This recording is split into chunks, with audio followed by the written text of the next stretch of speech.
In today's video, I'm going to teach you how to do options on TradingView. By the end, you'll know exactly where to find the options tools, how to pick the right underlying asset, how to open the options chain, and what to look for when analyzing a contract so you can make informed decisions. First, open the options section on TradingView. You can do this from the top menu by hovering over products and selecting options.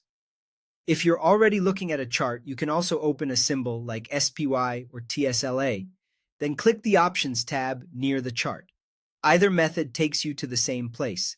If the tab is invisible, make sure you're on a symbol that supports options and that your layout isn't hiding panels. Next, choose your asset. You can work with a stock or an index, such as SPY or AAPL. When you're getting started, it often helps to pick widely traded names because they typically have more liquid options and tighter pricing. Use the search bar or your watch list to load the symbol you want. Keep in mind that your choice of underlying drives everything that follows, so pick one you understand and that matches your trading plan. Now open the options chain. This is the table where all listed contracts are organized. You'll see calls on the left, strike prices in the middle, and puts on the right. Think of the strike column as the backbone of the table, with each row representing the same strike for both a call and a put.